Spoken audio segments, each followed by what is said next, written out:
All right, well, welcome back to Building CareCo. We took a brief week hiatus for Passover, during which we put out an incredible episode with Dr. Solomon Saul, D.O., I think. I don't know.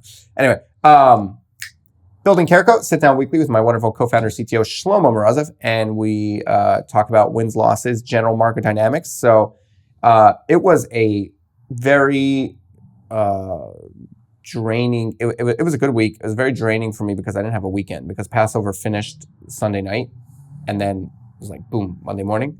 So I didn't have like that little breather. You need those, apparently. Yeah, you said you're the opposite. You get your energy during the week. Yeah, it doesn't mean that towards the end of the week it's not like stressful, but yeah.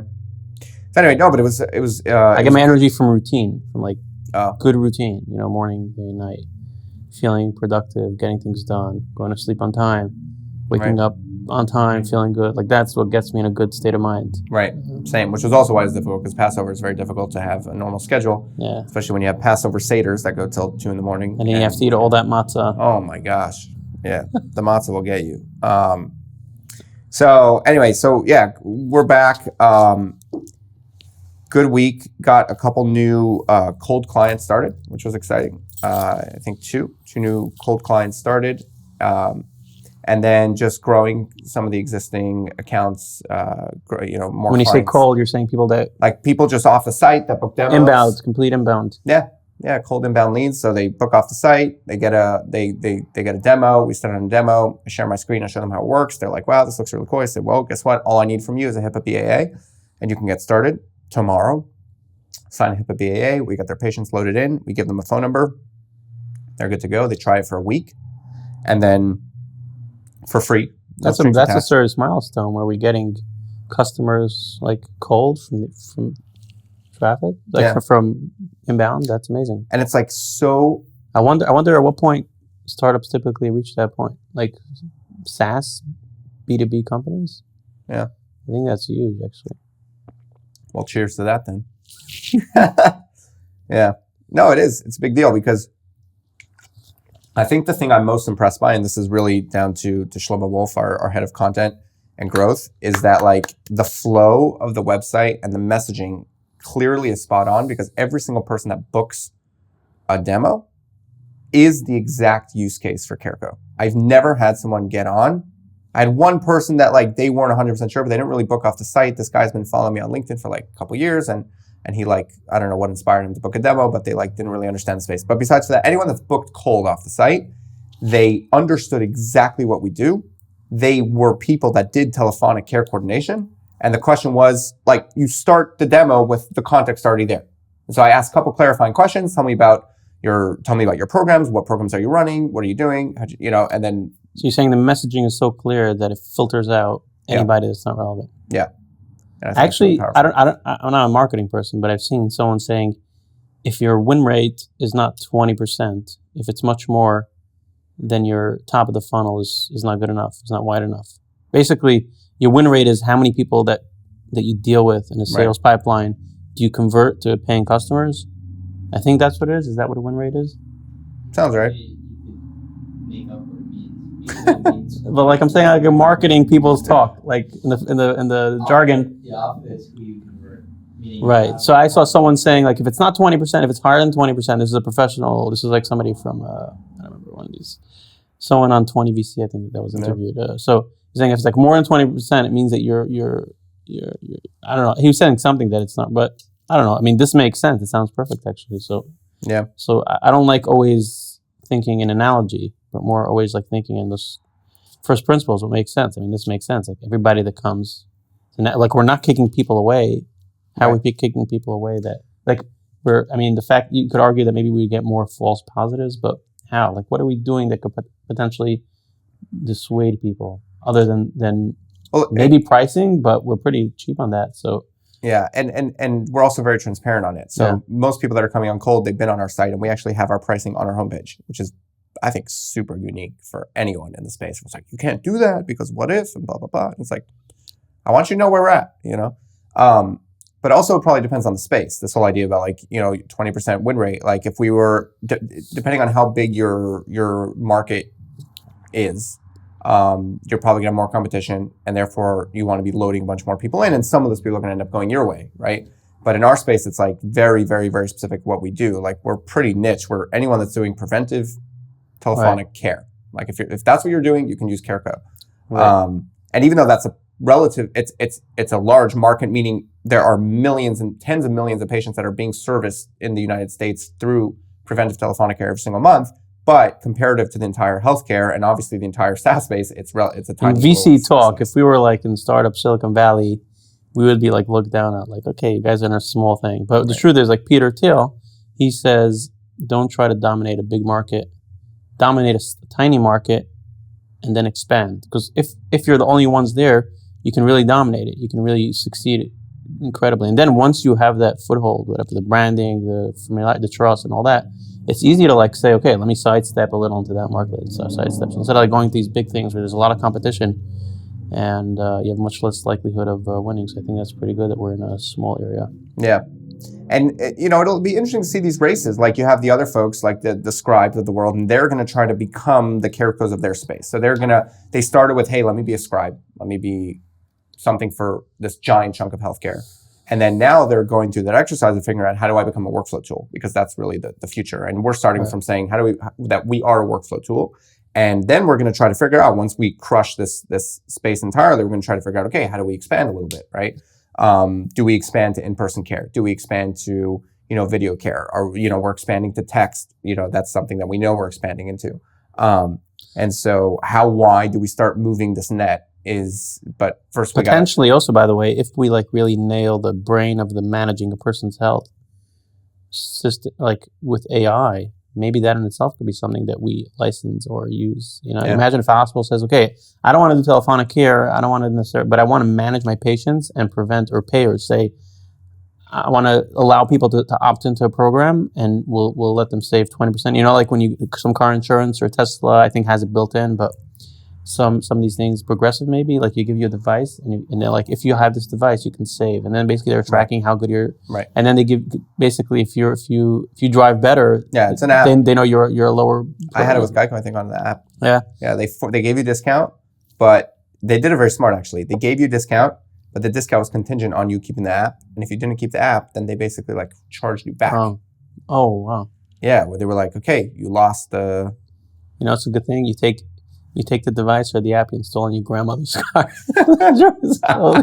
Now, next thing you know, they're paying you. They're like, okay, keep doing it.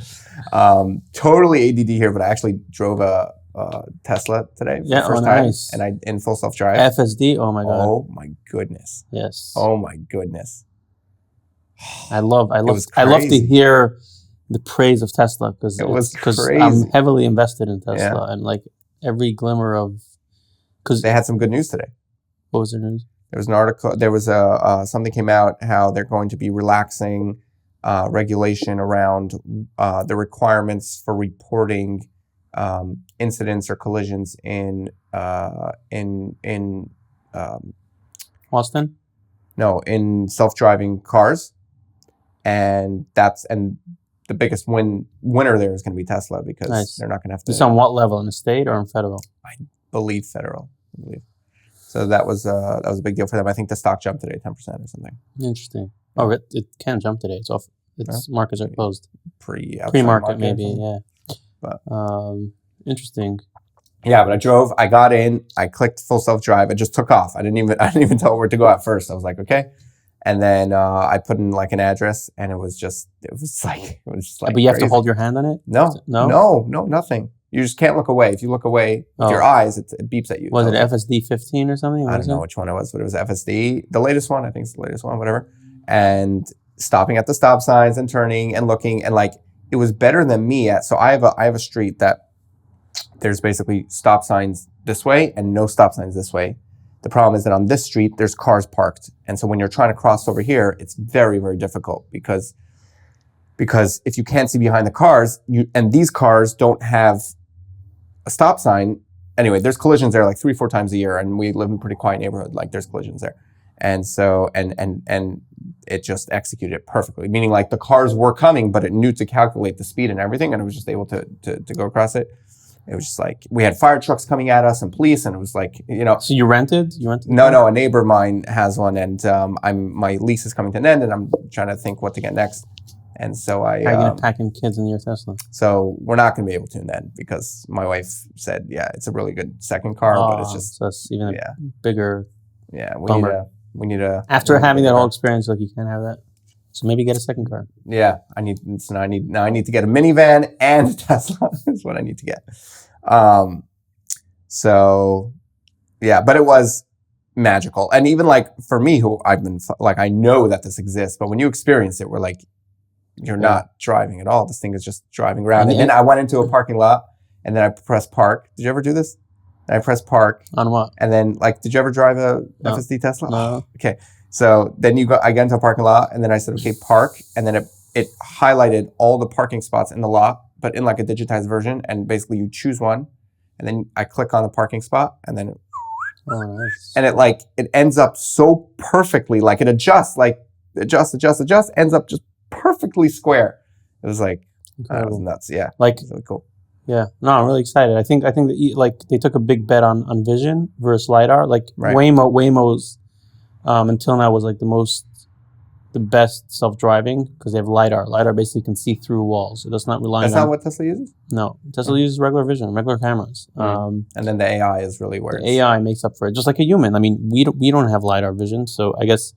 but they see better but Tesla sees better than I do. Tesla's because able to see they have a lot cars. more cameras. Yeah, but it's somehow able to see cars behind things that I can't see. I don't think so. Yeah. It was like showing on the thing a car that's parked, you know, a couple of houses down. Behind the house? Like behind another car that unless it has a camera on top. So maybe has a camera on top.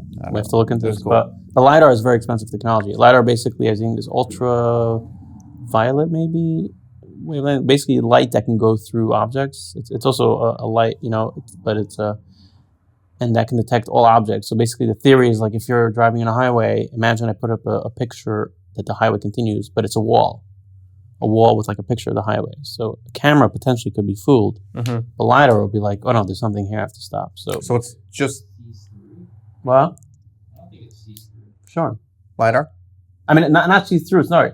It detects objects. It'll bounce... It looks like a bat. Yeah, it'll bounce back. Right, exactly. Yeah. It's going to bounce back, and it's going to detect that that there's an object there. Mm-hmm. Right. Yeah, it bounces back for sure. Right. One thing FSD doesn't do yet is realize that there's like potholes and stuff. Oh. Like they need to maybe put cameras on the bottom of the car to look at the road. And but there's a lot of people now doubting, like, can Tesla really pull it off without LiDAR? And I'm like, if a human can, humans can drive, right? I mean, maybe now the standard is much higher because you're expecting a car to be, but think about the best driver, like someone that's incredibly focused and incredibly responsible. You know, if they can deal with most scenarios, then with you can have more cameras that have better vision. You can have AI, which can be more intelligent about it. So it's the vision plus the, meaning if Tesla could see the same thing that I could see, but a computer is going to be better at, for example, see more, the thing that I said, right? But so it's going to see more, first of all, but also that example that I said where you have like, you know, a thing that you have to cross over in all these cars. It's going to be better than a human at calculating the speed of the cars and whether it's safe to go now or not. And most humans are either going to go too short or they're going to wait too long. And technically, I could have gone 4 minutes ago, but I'm sitting there because I want to be safe. Yeah. The car doesn't have to be safe. The car is literally calculating the speed and it sees everything. That stuff, it could use regular basic computer stuff to do calculations to figure that out. I think it's like nuanced stuff that's like, okay, is that a person? Is that just a picture? Is that what's happening here? But yeah, once it sees an object and it sees a speed, it could definitely calculate that. But it was a big bet on their end. Right. But obviously they knew what they were betting on, and it's proving now to be incredibly, like, the difference in price. Waymo is like, people are estimating to be over $150,000 a car. Really? And a Tesla is like probably about $40K a car. So it's less. Yeah, I think it's like 30. 30? I think it's 40. But like, they're becoming very standard cars now. Like in our community, a lot of people are getting Teslas, and it's not like a fancy car anymore. Like 5 years ago, it was like, oh, you're getting a Tesla. Whoa. Now it's like, oh, you got a Tesla or a Honda. Like, you know, either one, whatever. And what Tesla figured out really And this is what Elon says. Elon says it's one thing to know how to build a machine, but the real challenge, I mean, I'm not verbatim, but the real challenge is building the machine that builds the machine. Basically, there's a lot of other car companies out there. There's even electric car companies. There's Lucid, there's Rivian, and you look at their cars and they're, oh, it's impressive. Like, Tesla's not that special. Like, I mean, FSD is very, very special, but just the car itself, you look at it and you compare apples to apples. I mean, if you're comparing it 1-to-1, you'd be like, oh, it's not. But the nuance is that Rivian is like 2.5 times more expensive. Why? Because they don't have the right factories to scale, even though they say they do. But let's see.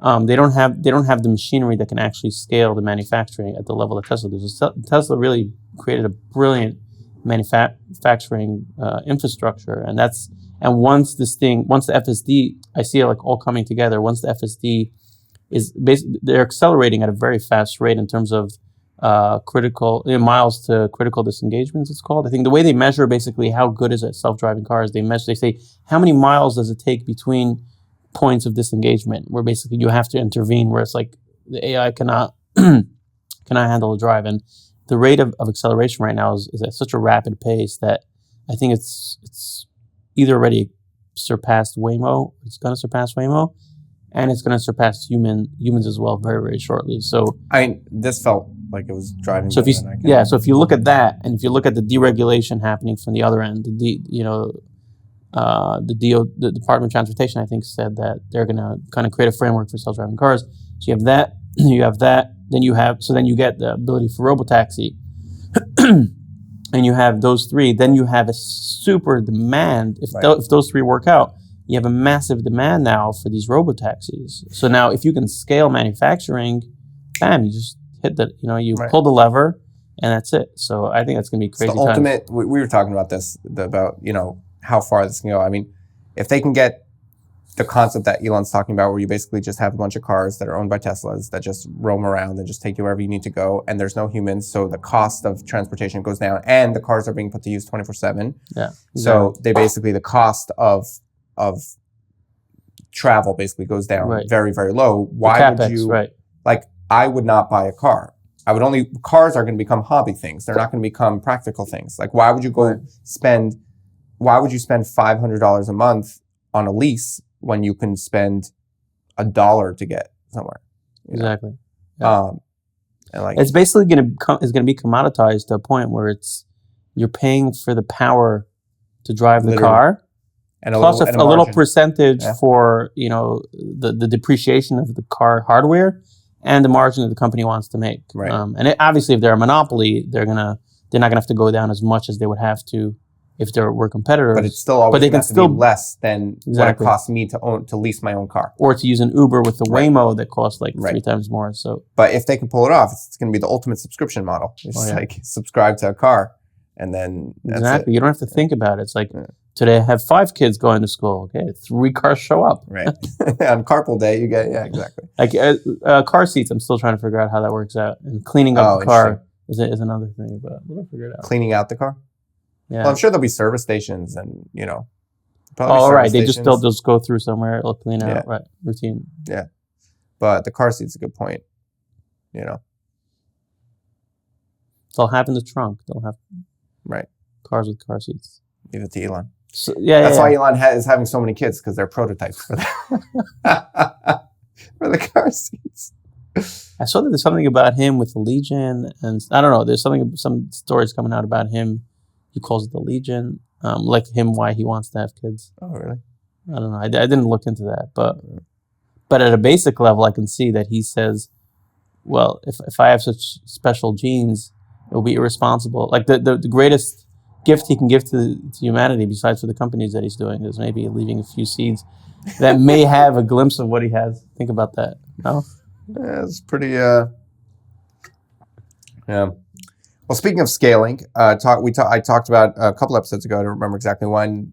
Probably last episode, that we were thinking that we're looking to expand our support team, and so we hired someone in India, and I was pretty excited that it might work. I remember saying that it might not work, and so I decided it's not working. Ended that. Cool experience though. So what we did was, I have a friend who I highly recommend, has a great staffing agency out in India. And I tried a couple different people, spoke to them, and basically I broke down my theory to this. People don't like overseas support because of three things. I may have said this on the last one. I don't know. I don't remember. Because of three things. Number one, typically when you call support, you can't hear the other person. It's very annoying. It's very bad audio. Number two, you can't understand the person. They have a very, very thick accent. You can't understand them. And number three is the scripts that they've been handed. The scripts that they're given are so stupid. They're given these call center scripts that are like, instead of fixing your problem, they're busy validating your feelings. And it's like, just fix my problem. So between those three things, it causes extreme frustration on the part of the user. So my theory is that if I could eliminate those three things, then it doesn't matter if you're in seas or overseas. That's not whatever, onshore or offshore. And so I said, okay, let me find someone that sounds okay from an English perspective. Then let's get this person a very, very good microphone and a very good headset and a very, very good camera. And then let's tell them, be totally human, be totally normal person. Just deal with people as a person. So I said no to a couple different people. But then there was this one girl that seemed like she might be able to work out. I think we did a good job with the camera and the microphone and making sure that it didn't feel like she was in like a call center somewhere. Like it was a normal, normal situation. But long term, I just think that the culture and the language gap was just too big. And so I ended that experiment a couple of days ago, but I'm actually pretty excited about this. I have another friend that has a similar thing in South Africa. So I'm going to try that. And I think that might be really interesting because South Africans obviously grew up speaking English and they, similar culture-ish. And so if we could do the same thing, like good microphone, whatever, but try in South Africa, I am optimistic that it might be an interesting hack. So we'll see. Yeah. See how it goes. I mean, I think a lot of Indians also grow up speaking English, but they have a very, very strong accent. It's really hard. Yeah. Like South Africans, I think American speakers can understand South Africans a lot better than Indian speakers. But it's really important, our support. Like I want to like humanize the things that people expect to be automated and then automate the things that people expect to be annoying and tedious. So like obviously the whole CareCo is about augmenting tedious work. But then when you get on support, you're used to like 1,400 bots. Like most support, you're never getting with a human, ever. Right. And like I want our support to be pretty much immediate. That like if you need help from somebody's there to help you. If the best thing is to just get on a screen share, which is so often the case. Like I cannot tell you how many things I've dealt with where it's like, all right, let's just get on a screen share. And it's like there's no exit button on CareCo. I had someone who was like the dialer. They had their dialer up, their CareCo dialer, and they're like, I can't exit it. It's broken. Every time I need to get out of the dialer, I have to refresh my whole page. And I'm like, something's wrong. Let's just get on the screen share. I got on the screen share. Their computer was zoomed in. It was either a very small screen or it was like their Chrome was zoomed in. So the exit was like too zoomed in. I'm like, 3 dots minus. Oh, there it is. Okay, yeah, you definitely don't have to be refreshing. Control minus also. Oh yeah, it's control. And on any browser? Yeah, I think as long as it's Windows. Yeah, so like whatever, there's always going to be things like that where it's like, oh, I can't figure out how to do this. And it's like, just press that button. In order to do that, the best thing is just get on a screen share with somebody.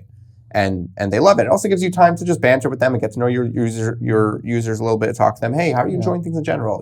And leads to good conversations. So I want to be able to offload that to somebody. I mean, my intuition is that having overqualified support person is a good thing. Yeah. Because from a business perspective, you may say, oh, you're spending another 15% on their salary, but it's like, first of all, we can be proud. We can feel comfortable about who's representing us, which I think is, we both agree, it's like, we want people to feel good. We don't just want to like let people experience that terrible experience that they too often experience in a customer support scenarios. But also because if a person is, they can think on their own and they're creative, they'll think about these different things that wasn't in a script. They'll be like, oh, what about this? What about that? Yeah. So we'll see how that goes. Hopefully we'll find someone this week. We'll see. And then we also have big news that's going to be coming out this week. We'll give a little preview. I don't know when this podcast will come out, but on Tuesday, we're going to have a press release coming out about our second integration with a platform. You worked really hard on this with a platform called Helios, which is owned by a company called Virtual Health, which partnered with another company, which is now called Elegant? Something like that. Let's just go by the formerly known as Virtual Health. Really cool. It's a platform that speaks to 14 million patients a month in the payer space. I thought it was 10. No, 14. On their website it says 12, but it's really 14. They're growing fast. Yeah, and they're in the payer space, and I think it's really powerful for CareCo to be able to integrate with the technology that people are already using. And 14 million patients is, I don't know how many tens of thousands of users that are using this technology. So to be able to come to them and say, hey, you're already using this tech, here's CareCo, and then it's going to take things that you're doing in your existing technology, such as documenting, such as prepping for calls, and it's going to augment those pieces of your workflow. We've seen that to be really successful with our ThoroughCare partnership. So I'm really excited to see how that goes. Yeah. How was it working on that? How was it working on it? It was pretty straightforward. The challenge was that, like, the chicken and egg problem. Like, on their end, they were also excited about it, but there wasn't any real there wasn't, any customer that was asking for it. There wasn't any, I guess, higher level initiation to, like, push this, to put this on full pedal. But we were working with good people on their end that were, enthusiastic and believed in it, so they moved it forward. So, I mean, that went pretty smoothly. I think once we get a client or two, that'll help us, like, cement that integration and hopefully be a successful project, partnership. So if you're watching this and you happen to use Helios and you haven't heard of CareCo, well, now you have, because you're watching this. This is Build CareCo. And yeah, get in touch. We'd love to show you guys how it integrates with Helios and how we're able to pull your patients and your users and your practices and get everything augmented so that your people can have all those 40% plus greater levels of efficiency and decrease in burnout, better patient outcomes, which we're starting to see. So, and we're getting to really, I feel like we're at maybe chapter 3 of CareCo is what I feel like we're entering now. Describe it.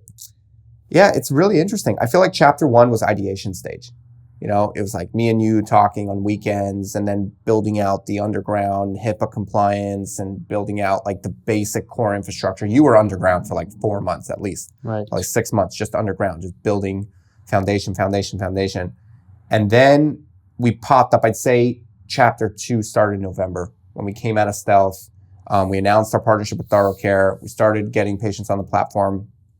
Now we have about, I think we're closing out the month with about 15,000 patients on the platform. I expect us to grow to 25,000 patients in May. And, like, just based on our existing clients and contracts that should be moving forward.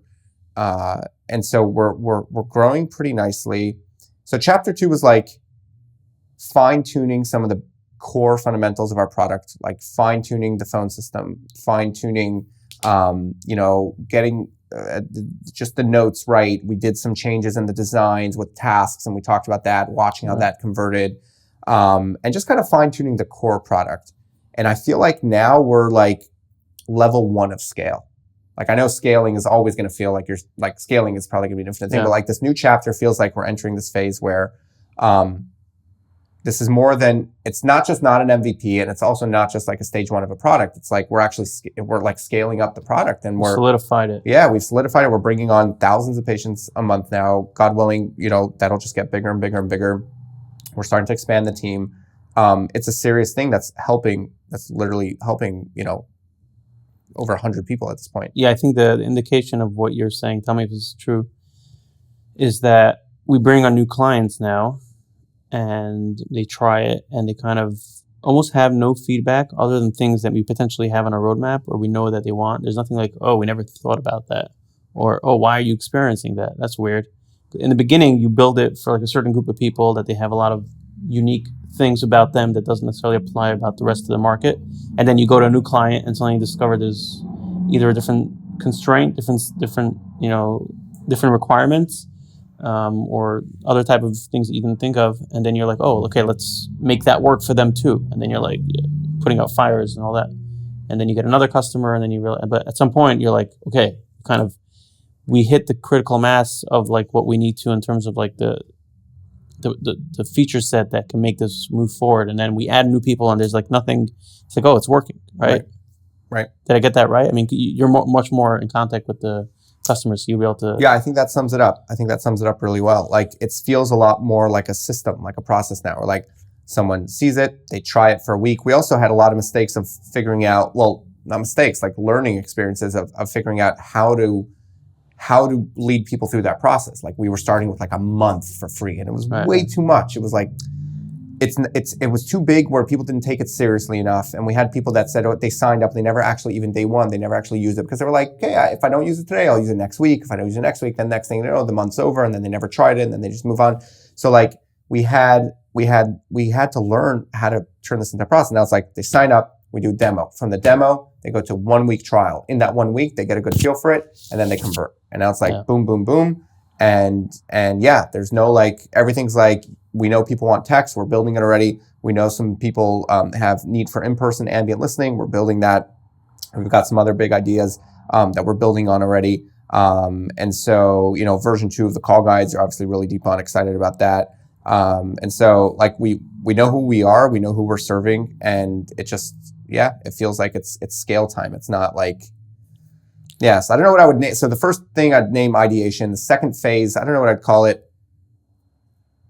Validation? Yeah, that's a good word. That's a good word. I mean, I'm curious if it's product market fit or not. I mean, but maybe it is. People coming, cold customers coming and converting and retaining. I mean, is that product market fit, Mr. Expert Marketer? Yeah. You know, I did an interesting poll today. Well, think so? Think it qualifies? Might have to get another 15, 20 people in, but yeah. It's not not necessarily enough. I did an interesting poll today on LinkedIn. My question was, how is CareCo communicating as a brand? And then I had 3 options. I haven't heard of CareCo. Don't know what CareCo does, to be honest. And finally, I get exactly what CareCo does. So far, we have 21 votes, not tons of people, but 700 impressions. So people tend to see this stuff.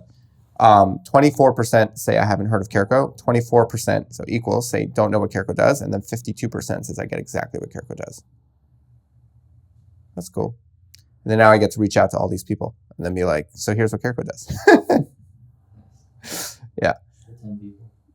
So yeah, we've got 10 people that need some education, but only if they're relevant. Like now it's actually really cool because now I can look at their profile and see if CareCo could be helpful to them. And if it's not, there's no reason to go educate someone random on CareCo. But if it could be helpful to them, then hey, here's what it does. And then if they say they know exactly what CareCo does and we're not doing business with them and they seem relevant to CareCo, then it's like, hey, why aren't we doing business together? Why aren't you using CareCo? You know, and then, so I like those kind of polls. We should, yeah, they're good. But I think we're doing good. What I heard some critical feedback from somebody, and we're going to get better at this week. We have some stuff planned with some users, but I did hear some critical feedback from someone. They said, I think you're communicating very well as a brand. You're forward thinking, you're optimistic, you're exciting, you're futuristic, you're young and exuberant, stuff like that. But we're not hearing enough about the user experience. We're hearing from you too much, almost. Who they want to hear from. And so by the way, hearing who's from users. This was was a PR context. person. This is a PR person. Yeah. Saying like testimonials from users. Yeah, like we want to hear more about the CareCo experience from a user perspective. Oh, interesting. So part of that, we have some videos planned for this week, filming with users. But like I'm all for user experience, but who's buying the product? It's not the user experience. They don't care about the user experience. They care about the executives making the decision. They care about the bottom line. They care about things like employee churn, which is correlated to user experience. They don't care if their employee, I mean, if you give them an option, for sure they're going to say, yeah, better user experience. But like, that's not what they care about. They care about, well, does it work with people? Do people like it? And most importantly, does it impact my business positively? Right. So we should be showing that. So I'm going to push back on that argument. No, because we should be showing those things from our clients, not from me. Like, not just me. It's good for us to do all the stuff that we're doing. Oh, I see what you're saying. So it's not about end user experience necessarily. The point is user perspective. Right. Customers saying about how they enjoy CareCo. Yeah. More testimonial like. Right. Oh, that makes sense. Yeah. So we got to lean into that a little bit. And it's there. Like our users are fans. Like I had a user tell me the best part of her job is helping us build CareCo. I had a brand new user. She was like in tears. She was like looking at CareCo. She's just like, where was this all my life? She's like, I worked for the state doing care coordination for the last 6 years. And she's like, you don't understand how much, like every single thing that you're showing me makes so much sense. They were just like so excited. And then The second we got off that demo, it wasn't a demo, it was an onboarding. The second we got off the onboarding, they were using it and they were just crushing it. And then I reached out in a couple days in, hey, how's it going? Like, love it. No problems. Just, they were so excited. I was like, we got to be better at capturing those things. Right, exactly. It's easy. It's going to be easy for us. And you had that company that was on trial and they wanted to bring on their numbers because like they can port their current numbers onto our phone system so that their customers the patients will see their number. And you were like, but you realize you're porting your numbers, and they're like, oh no problem, sure. Yeah. And I was like, what? Okay. Yeah. Sure. So we had this new client started, but they were on their free trial. And I said, how's it going? And they said, well, it's going really well, except one thing. We have this big problem. We need to port our numbers over to CareCo because our patients are not seeing the number they're used to seeing.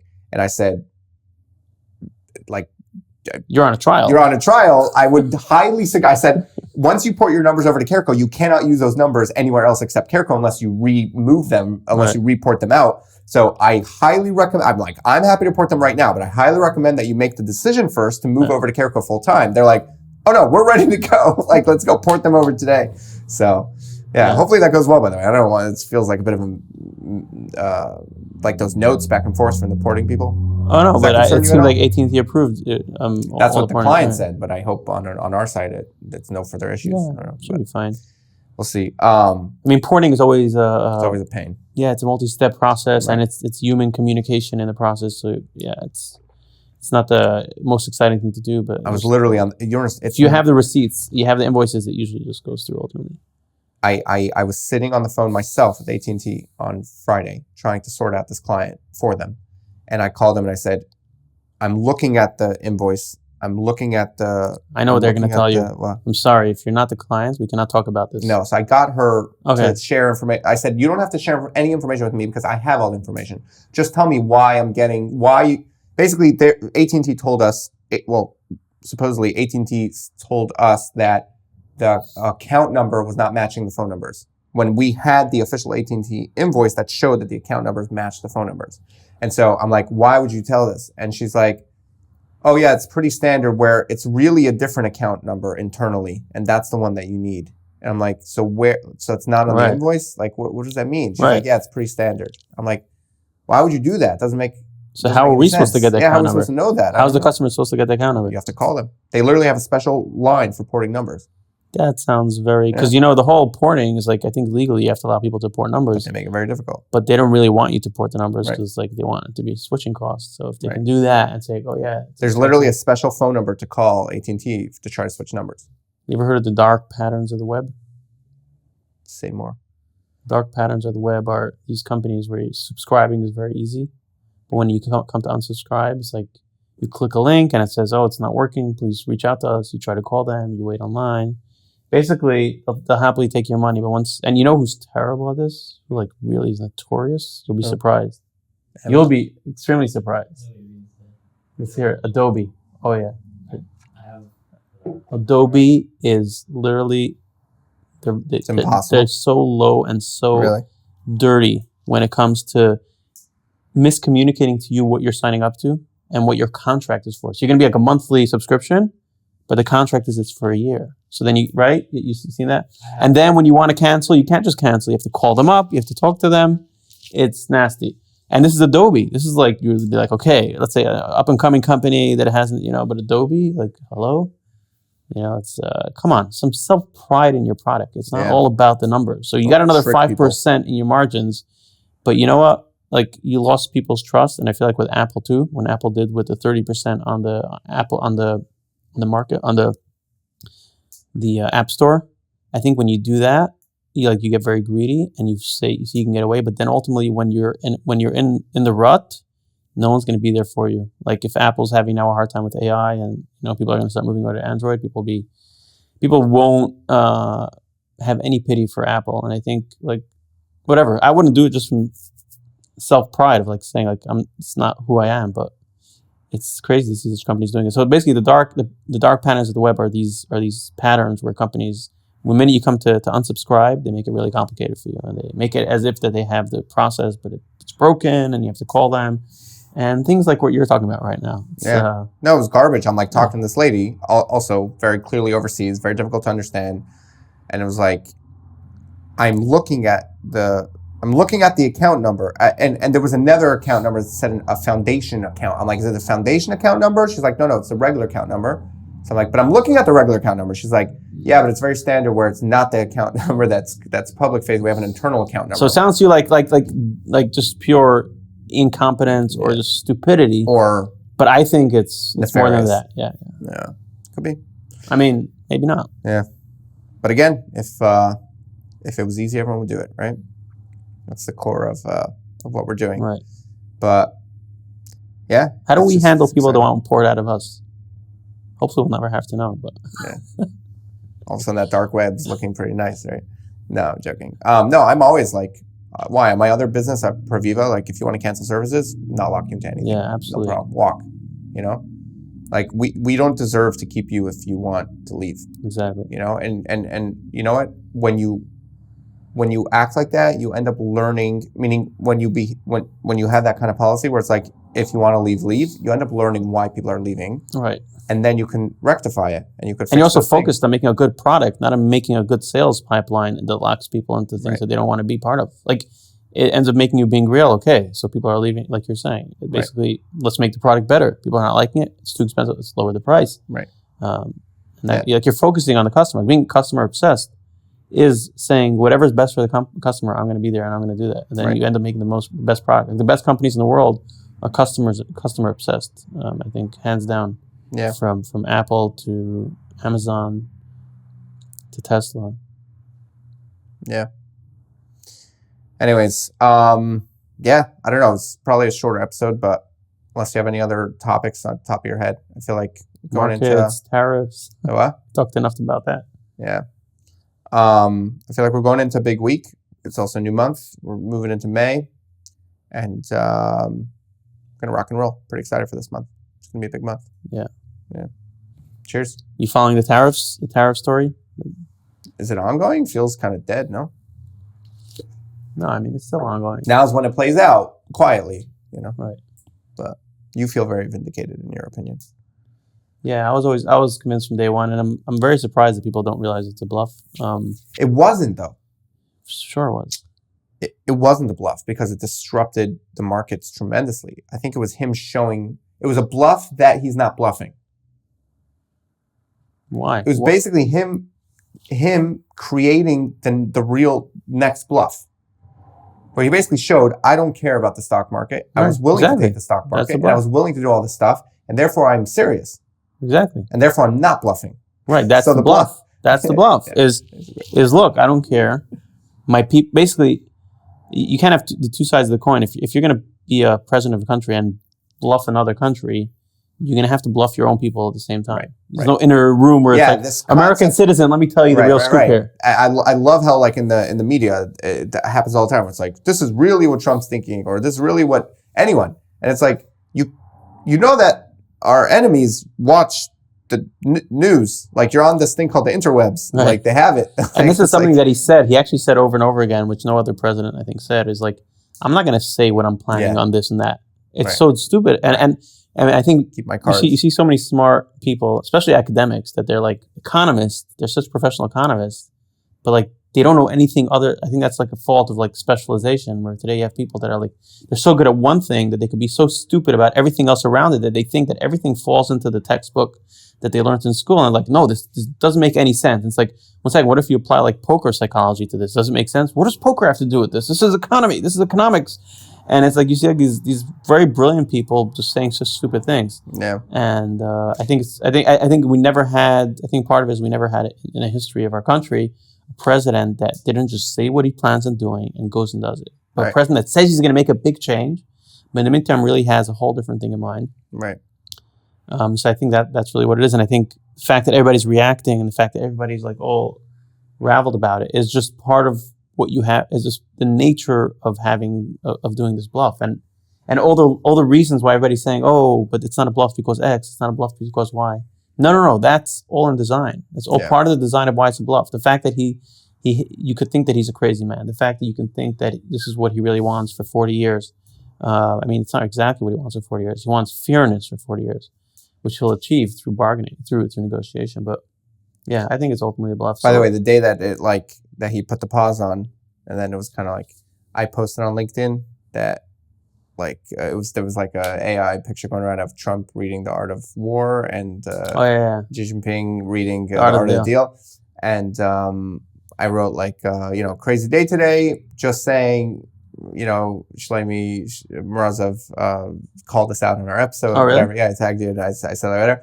And that post had like tons of impressions and like no engagement. Like no, everyone, and like these kind of topics in our circles on LinkedIn are like very, very like taboo still. I feel like they get like a lot of eyeballs, but no one's willing to touch that.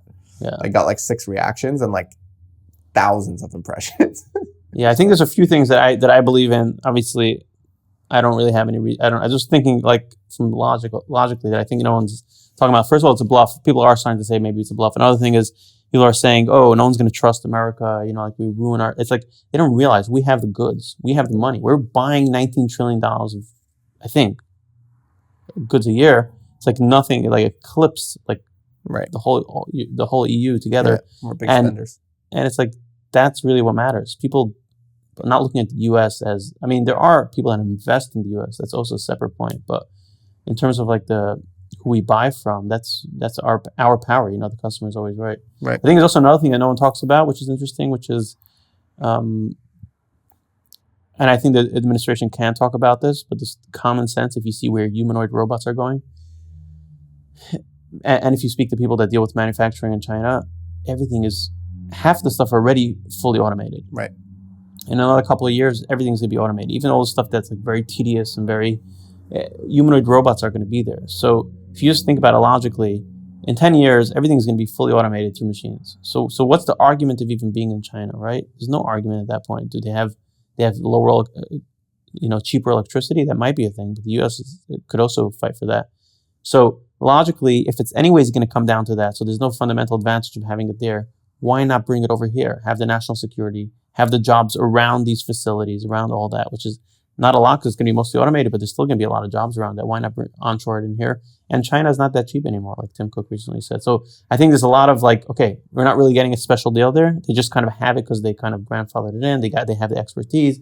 They have all the experience. It's not easy. People think it's easy to bring in manufacturing to another country. It's very, very hard. It's decades of experience. But that's really what they have now, just the experience. They don't have any fundamental advantage. And if you come to that realization, you're like, we should really bring it onshore. But that they can't really talk about because that goes against, I think, the whole blue collar bringing jobs because you're saying it's anyways being automated. So that's another like hot take prediction that I think is behind this whole thing. Just saying. Amen. Ditto. And man. Cheers. Yeah.